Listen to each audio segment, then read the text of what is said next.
Welcome back friends.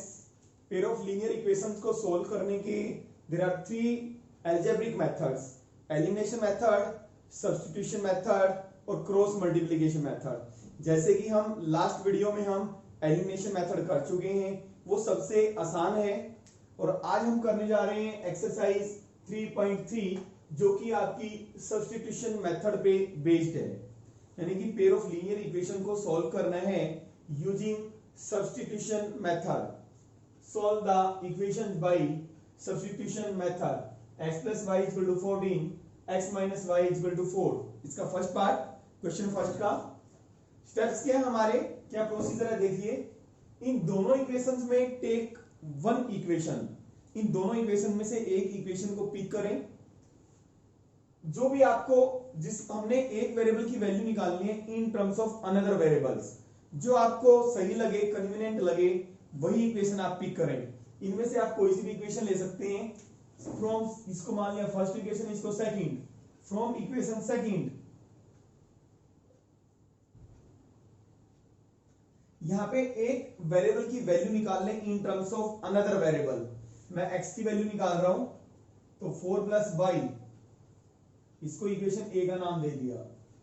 इसको बोलेंगे, जैसे आपने लिखा x is equal to y minus 3, तो इसको बोलेंगे x in terms of y, सिर्फ यानी कि x एक तरफ है और y की बाकी और टर्म्स एक तरफ है। तो x की वैल्यू निकाल ली, ऐसा कुछ नहीं है x की, आप y की वैल्यू भी निकाल सकते हो इन terms of x। First equation को भी पिक कर सकते हो, फर्स्ट या सेकंड इक्वेशन से आपकी मर्जी, या तो x की वैल्यू निकाल लें या y की वैल्यू निकाल लें इन terms of another variable. And ये जो वैल्यू निकाली हमने x की, ये वैल्यू आप जिस इक्वेशन से निकालनी है उस इक्वेशन में नहीं, इसे दूसरी इक्वेशन में ये वैल्यू आप पुट कर दें। Put this value of x in equation first. समझ में आ गया? पहला प्रोसीजर हमारा क्या था, पहला स्टेप क्या था, दोनों इक्वेशन में से आप किसी एक इक्वेशन को पिक करें, वहां से एक वेरिएबल की वैल्यू निकालें, या तो x की निकालें या y की इन टर्म्स ऑफ अनदर वेरिएबल। हमने इक्वेशन सेकंड को पिक किया, वहां से हमने x की वैल्यू निकाली इन टर्म्स ऑफ y, और ये वैल्यू आपने पुट कर देनी है दूसरी इक्वेशन में, यानी कि फर्स्ट इक्वेशन में मैं पुट करने जा रहा हूं। तो दिस इंप्लाइज 4 प्लस वाई, तो हमारे पास क्या आ जाएगी, we get an equation in one variable. हमारे पास एक इक्वेशन आ जाएगी वन वेरिएबल में, यानी कि x की वैल्यू y की टर्म्स में पुट की तो y में आ गई हमारे पास इक्वेशन। ठीक है, यह आ गया हमारा 10, y कितना आ गया 10/2, y की वैल्यू कितनी आ गई 5। जो हमारे पास एक इक्वेशन आई थी वन वेरिएबल में, इससे हमें उस वेरिएबल की वैल्यू मिल जाएगी। फिर ये वैल्यू आप put y equal to 5 in equation, आपकी मर्जी फर्स्ट इक्वेशन में पुट कर दें या सेकंड में, या बेटर है इस इक्वेशन में पुट कर दें जहां से हमने एक वेरिएबल को in terms of another variable निकाला था। Put y equal to 5 in equation A नाम दिया था, आप कुछ भी नाम दे सकते हैं इक्वेशन को। तो x कितना हो गया 4 प्लस 5, तो x की वैल्यू क्या आ गई 9, x की वैल्यू 9, y की वैल्यू 5। अगर आप देखना चाहें क्या हमारे आंसर ठीक है या गलत तो नहीं है, तो आप x की वैल्यू पुट करें, यहाँ पे किसी भी इक्वेशन में पुट कर दें या दोनों में पुट कर लें। x 9 प्लस 5 14, यानी कि ये वैल्यूज x की फर्स्ट इक्वेशन को सेटिस्फाई करती हैं। ठीक है, अब ध्यान दें, जब मैं एक वेरिएबल की value in terms of another variable निकालता हूं, फिर एक इक्वेशन में या तो फर्स्ट में जहां से निकाली है उस इक्वेशन को छोड़ के दूसरी इक्वेशन में पुट करते हैं, तो हमारे पास एक इक्वेशन आ जाती है वन वेरिएबल में। यहाँ पे तो हमारे पास क्या आ गई, वेरिएबल की वैल्यू आ गई।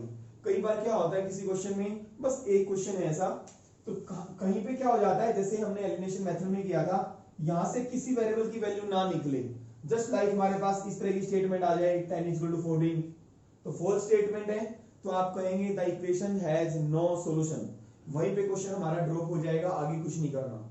ठीक है, अगर ऐसा कुछ आ जाए यहाँ पे, जैसे y की वैल्यू 5 आई है, 10 इज इक्वल टू 10, यानी कि इस स्टेप पे जब हमारे पास इक्वेशन आएगी एक वेरिएबल में, इस स्टेप पे आके ऐसा कुछ आ जाए, स्टेटमेंट ट्रू आ जाए, यानी कि 10 इज इक्वल टू 10, तो आप कहेंगे there are infinitely many solutions of the given equations. बस वहीं पे आपने ड्रॉप कर देना है, आगे सॉल्यूशंस फाइंड आउट नहीं करने।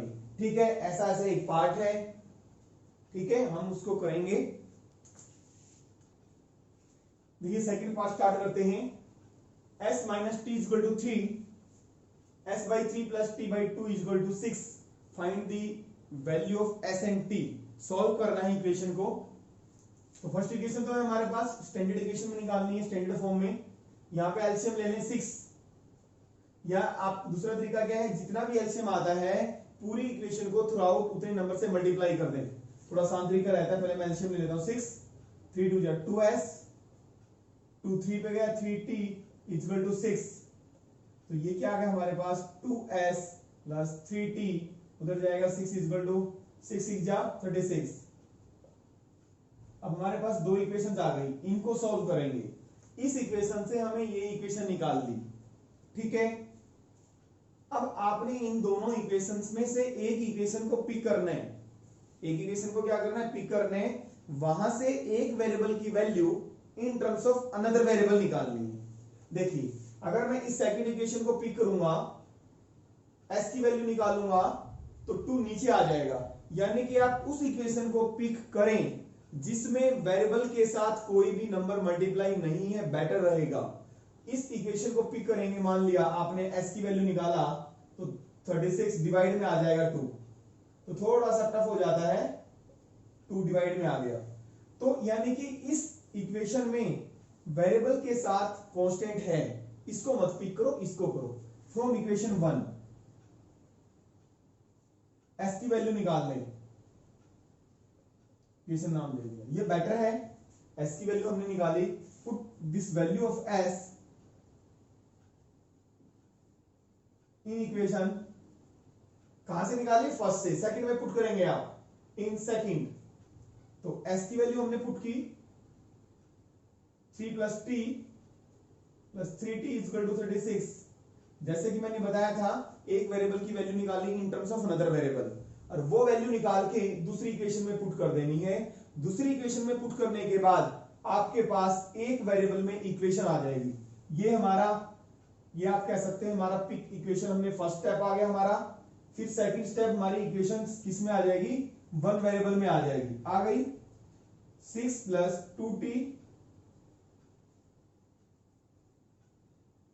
इस स्टेप पे क्या होता है, एक क्वेश्चन ऐसा है कि हमारे पास किसी भी वेरिएबल की वैल्यू ना आए, यानी कि स्टेटमेंट क्या आ जाए, ट्रू आ जाए, दोनों साइड इक्वल आ जाए, तो आप क्वेश्चन यहीं पे स्टॉप कर दोगे। आप बोलेंगे कि इनफाइनाइटली मेनी सॉल्यूशंस। और फॉल्स स्टेटमेंट आ जाए, for example 10 is equal to 13, नहीं होता 10 इज इक्वल टू 13। जैसे फॉर एग्जांपल देखें, मैं इसको सॉल्व कर रहा हूं, 6 plus 5t,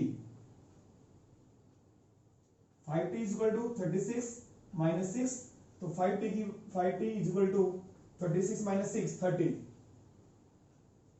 t is equal to कितना आ गया 30/5, कितना आ गया value, t is equal to 6। यानी कि इस स्टेप में यहां पे t की वैल्यू ना निकल के ऐसा होता 5 इज इक्वल टू 30 होता, t की वैल्यू नहीं आती, तो आप कहते कि given equations has infinitely no solutions. Sorry, क्योंकि फॉल्स है ये, 5 इज इक्वल टू 30 नहीं होता। Put t is equal to 6 in equations. किस इक्वेशन में, a में पुट करें, बेटर है। तो s is equal to 3 plus 6, s की वैल्यू कितनी आ गई, 9। Both are the solutions of given equation. ये थर्ड पार्ट करते हैं, solve the equation bye substitution method. 3x minus y equal to 3, 9x minus 3y equal to 9। जैसे कि मैंने आपको बताया है, यहां पे वेरिएबल्स के साथ कांस्टेंट है, इस इक्वेशन को पिक मत करें। इसमें वेरिएबल है, सॉरी इस x के साथ 3 है कांस्टेंट, बट y के साथ -1 है, y के साथ कोई भी नंबर 2 3 नहीं है, तो ये इक्वेशन पिक करें और यहां से इसकी वैल्यू निकालें। From equation 1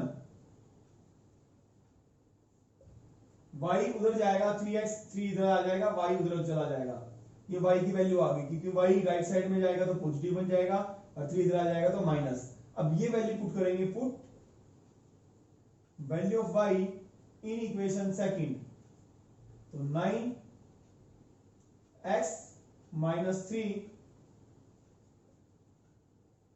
9x minus 9x plus 9 is equal to 9, 9x से 9x cancel, 9 is equal to 9। जैसे कि मैंने आपको बताया था, जब आप x या y की वैल्यू, एक वेरिएबल की value in terms of another variable किसी इक्वेशन में पुट करेंगे, तो वहां पे हमारे पास तीन सिचुएशन है, या तो वेरिएबल की वैल्यू आ जाएगी, या फॉल्स स्टेटमेंट आ जाएगी, या हमारे पास ट्रू स्टेटमेंट आ जाएगी।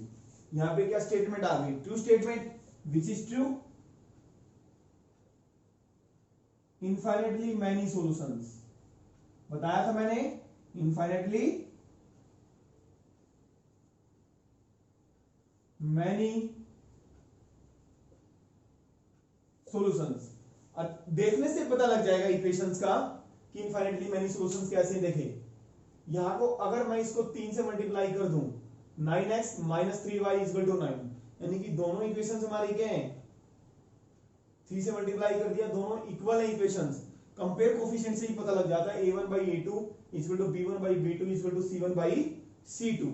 अगर कोफिशिएंट्स इक्वल होते हैं, a1 by a2 b1 by b2 c1 by c2, there are infinitely many solutions. इसमें यहां पे इक्वेशन ट्रू आएगी, स्टेटमेंट ट्रू आएगी, तो infinitely many solutions. Statement false आएगी, for example 9 is equal to 16 आ जाता, फॉल्स, तो आप क्या कहते?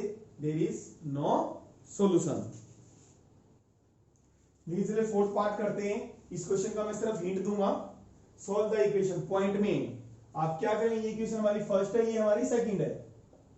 फर्स्ट को 10 से मल्टीप्लाई कर दें, सेकंड को भी 10 से मल्टीप्लाई कर दें, तो कितना आ गया? 2x प्लस 3y और इक्वल टू 13। 10 से मल्टीप्लाई करेंगे 4x plus 5y equal to 23। Solve कर लेंगे इक्वेशंस को। देखो 10 से मल्टीप्लाई करेंगे, 0.2 मल्टीप्लाई 10, तो पॉइंट क्या बन जाएगा? 2 बन जाएगा ना, ठीक है, ये आप खुद करना। अब इसका हम फिफ्थ पार्ट करते हैं, √2x, इंपॉर्टेंट भी है क्वेश्चन हमारा। √3y equal to 0, √3x minus √8y equal to 0। Solve the equations. अभी जैसे मैंने आपको बताया था, इनमें वेरिएबल x और y के साथ, दोनों के साथ कांस्टेंट मल्टीप्लाई है। अब आपकी मर्जी, किसी भी इक्वेशन को पिक कर लें आप, फर्स्ट को या सेकंड को। फ्रॉम इक्वेशन सेकंड,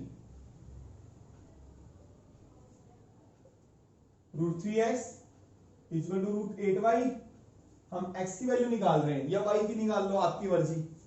x की वैल्यू निकाल लो इन टर्म्स ऑफ y, या y की वैल्यू निकाल लो इन टर्म्स ऑफ x। या तो फर्स्ट इक्वेशन को पिक करें या सेकंड को। तो यहां से हमने x की वैल्यू निकाल ली, इसको इक्वेशन का a का नाम दे दिया। समझ आ रहा भाई? अब क्या करेंगे, put this value of x in equation, किस इक्वेशन में पुट करेंगे? सेकंड इक्वेशन तो हमने पिक की थी, फर्स्ट में पुट करेंगे। तो फर्स्ट में पुट करेंगे √2x, x की वैल्यू पुट करनी है आपने, √2 y प्लस √3y, यानी कि हमने x की वैल्यू पुट की है इन टर्म्स ऑफ y, तो y की वैल्यू निकलेगी पहले, ठीक है ना। इक्वेशन हमारी किस में कन्वर्ट हो जाएगी? y में। तो ये क्या आ गया? √16 y divide by √3 plus √3y equal to 0। √16 कितना होता है? 4y बाई 3, √3 प्लस √3y, इसके नीचे 1 समझ सकते हैं भाई, एलसीएम लेंगे आप। √3 4y और 1 से डिवाइड किया √3 को, √3 को √3 से मल्टीप्लाई किया तो कितना हो गया? 3y equal to 0। तो कितना आ गया? 7y divide by √3 equal to 0। तो 7y इक्वल टू 0 और y इक्वल टू 0 बाई 7 क्या आ गया? 0। तो ये वैल्यू y की इक्वेशन 1 में पुट कर दें, put y equal to 0 in equation a। तो x कितना आ गया? 0 पुट करेंगे तो √8/3 इंटू 0, 0, ठीक है, अब ध्यान दें, हमने एक वेरिएबल की value in terms of another variable put की है, ठीक है। तो so this method is called substitution method. देखिए स्टार्ट करते हैं क्वेश्चन नंबर फर्स्ट का 6th part. Equation first equation रखी 3x/2 minus 5y/3 equal to -2। इसको हम एलसीएम लेंगे, कितना आ गया एलसीएम 6, 2 3 जा 3 3 जा 9x minus 2 10y equal to -2, और उधर जाएगा 6 क्या बन जाएगा -12, लिख दो -12, एक इक्वेशन हमारी कट जाएगी, ये आ गया हमारा, ठीक है। तो 9x minus 10y equal to -12 first equation. Second है x/3 y/2 equal to 13/6। LCM लेने की देखो कोई जरूरत नहीं होती, एक दूसरा तरीका ये क्या होता है कि जितना डिनोमिनेटर्स का एलसीएम बन रहा है पूरी इक्वेशन को उससे मल्टीप्लाई कर दो। 6 आ रहा है तो 6 से मल्टीप्लाई कर दिया, देखो 6 से मल्टीप्लाई करा तो कितना आ गया 2x, 6 से मल्टीप्लाई किया तो 6 आया तो 3y, और 6 से मल्टीप्लाई किया तो कितना आ गया 13, ठीक है। आप एलसीएम लेके करें, एक ही बात है, this is the same thing. अब दोनों इक्वेशंस को सॉल्व करने, इन इक्वेशंस में से हमें एक इक्वेशन को पिक करने जो कि कन्वीनियंट हो, हमारे पास एक वेरिएबल की value in terms of another variable निकालना कन्वीनियंट हो, वही इक्वेशन को हम पिक करेंगे। इन दोनों इक्वेशन में कोई डिफरेंस नहीं है। सपोज मान लो किसी एक, देखो x और y दोनों के साथ नंबर्स लगे हुए हैं, इसमें भी कांस्टेंट है। अगर मान लो y के साथ 3 नहीं होता तो मैं इस इक्वेशन को पिक करता, यानी कि जिस वेरिएबल के साथ कांस्टेंट नहीं है उस इक्वेशन को पिक करो, उस वेरिएबल की वैल्यू निकालो, तो मैं y की वैल्यू यहां से निकालता, ठीक है। बट यहां पे भी दोनों इक्वेशन में वेरिएबल्स के साथ कांस्टेंट मल्टीप्लाई है, तो कोई सी इक्वेशन आप पिक कर सकते हैं टेकिंग इक्वेशन 2 फ्रॉम इक्वेशन 2। तो यहां से x की वैल्यू निकाल लेते हैं, 13 माइनस 3y, तो x कितना आ गया 13 माइनस 3y डिवाइड बाई 2, एक का नाम दे देते हैं। Put this value of x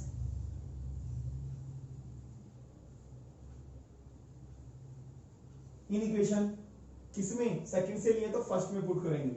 तो फर्स्ट में हमने x की वैल्यू पुट की 9x minus 10y equal to -12, multiply करते हैं 117 minus 27y divide by 2 minus 10y equal to -12। यहां तो कोई दिक्कत नहीं है। अब क्या करेंगे, इसके नीचे डिनोमिनेटर 1 समझ सकते हैं, एलसीएम लेंगे हम, 2 आ गया हमारा एलसीएम, 117 माइनस 27y, इसके नीचे डिनोमिनेटर 1 है, 1 से 2 से डिवाइड किया 2, 20y इक्वल टू -12। तो कितना आ गया 117 माइनस 47y, और 2 तक क्रॉस होकर कितना हो जाएगा -24। तो 117 माइनस इधर तो क्या आ जाएगा प्लस हो जाएगा 47y, तो हमारे पास ये कितना बना 141, ये हमारे पास 12 था -12, 2 एलसीएम आ गया 2 माइनस 24 ये आ गया हमारा 141, 47y। तो y की वैल्यू निकालेंगे, कितने पे डिवाइड हो रही है 141 डिवाइड बाई 47, तो this implies y equal to divide होता है ये कितने पे, आई थिंक 3 पे जाता है, 3 पे पूरा कैंसिल हो जाता है भाई। अब ये वैल्यू हम इस इक्वेशन में पुट करेंगे, बेटर है पुट y इक्वल टू 3, आपकी मर्जी है, आप किसी भी इक्वेशन में फर्स्ट में पुट करें, सेकंड में या इसमें करें, ये वाली जहां पे x in terms of y है।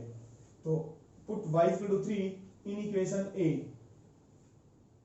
This implies x equal to 13 minus 3 into 3 divide by 2, तो x equal to 13 minus 9 divide by 2, तो x equal to 13 minus 9 4 divide by 2। आप आंसर को चेक भी कर सकते हैं कि हमारा आंसर गलत है या ठीक है। देखिए क्वेश्चन नंबर स्टार्ट करते हैं सेकंड, सॉल्व द इक्वेशंस। दो इक्वेशन दी हमें, उनको सॉल्व करना है, and hence find the value of m, और फिर m की वैल्यू निकालनी है, और for which y equal to mx plus 3। अब हम क्या करेंगे, x और y की वैल्यू निकाल लेंगे। x और y की वैल्यू निकाल के इस इक्वेशन में पुट करेंगे तो किसकी वैल्यू आ जाएगी, m की। अगर पेपर में देखिए, अगर पेपर में मेंशन नहीं है सॉल्व द इक्वेशन, तो आपकी मर्जी, आप किसी भी मेथड से सॉल्व कर सकते हैं। कई बार क्या होता है, पेपर में मेंशन होके आता है कि एलिमिनेशन मेथड से सॉल्व करें, ठीक है, सब्स्टिट्यूशन मेथड से करें, फिर तो फाउंडेशन हो जाती है कि हमें उस मेथड से करना है। और जो वर्ड प्रॉब्लम के क्वेश्चन होते हैं उनमें श्योर है कि मेथड मेंशन नहीं होता, आप किसी भी मेथड से कर सकते हैं, ठीक है, बेटर है एलिमिनेशन मेथड यूज कर लिया जाए।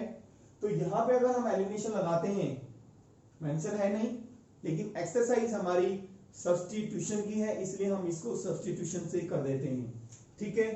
अब देखिए, इन दोनों इक्वेशन में से एक इक्वेशन को पिक करना है आपने, किसी भी इक्वेशन को पिक करें, मर्जी है आपकी, ठीक है, किसी भी इक्वेशन को पिक करें, दोनों में एक ही बात है, क्योंकि दोनों इक्वेशन में वेरिएबल्स के साथ कांस्टेंट मल्टीप्लाई है, ठीक है। अदरवाइज आप उस इक्वेशन को पिक करें जिसमें वेरिएबल के साथ कांस्टेंट नहीं है, ठीक है। 2 3 4 जस्ट लाइक ये कांस्टेंट नहीं है, 1 की कोई दिक्कत नहीं है। जैसे मान लो यहाँ पे 4 नहीं होता तो y के साथ 1 की कोई दिक्कत नहीं है, तो यहां से हम y की वैल्यू निकालते बेटर रहता। बट अब हम कोई सी इक्वेशन पिक करें फ्रॉम इक्वेशन सेकंड, x की वैल्यू निकाल लेते हैं, -24 + 4y, तो x हमारा कितना आ गया, -24 + 4y डिवाइड बाई 2। इक्वेशन ए का नाम दे दिया हमने। Put this value of x किस इक्वेशन में, सेकंड से तो हमने पिक किए सेकंड इक्वेशन को, तो फर्स्ट में पुट करेंगे इन इक्वेशन फर्स्ट। तो this implies 2 into -24 + 4y divide by 2 और plus 3y is equal to 11। तो 2 से 2 कैंसिल, तो -24 प्लस, देखिए ये कितना आ गया भाई, 7y, और ये उधर जाके 24 किसका हो गया, प्लस का हो गया, 7y इज इक्वल टू 35। बताएंगे भाई y की वैल्यू कितनी आ गई, 35/7, तो y की वैल्यू आ गई हमारी 5, और put y is equal to 5 in equation A. Equation में हम इसकी वैल्यू क्या कर देते हैं, पुट कर देते हैं। तो y की वैल्यू पुट करेंगे तो किसकी आ जाएगी, x की। y को 5 पुट किया तो x आ गया हमारा -24 प्लस 4 इंटू 5 डिवाइड बाई 2। तो x हो गया हमारा -24 प्लस 20 डिवाइड बाई 2, कितना आ गया -4 और डिवाइड बाई 2, तो x की वैल्यू कितनी आ गई, -2। अब ये दोनों वैल्यूज इसमें पुट करेंगे, तो y is equal to mx plus 3 है, y की वैल्यू कितनी पुट करेंगे, 5, और m है हमारे पास -2, तो कितना आ गया, 5 इज इक्वल टू -2m और प्लस 3, इधर आएगा तो क्या आ जाएगा, 3 को माइनस का हो जाएगा, -2m, तो is equal to 2 is equal to -2m, अब 2 नीचे आएगा तो क्या आ जाएगा, this implies m is equal to -1। तो हमारा आंसर क्या आ गया, -1 आ गई m की वैल्यू।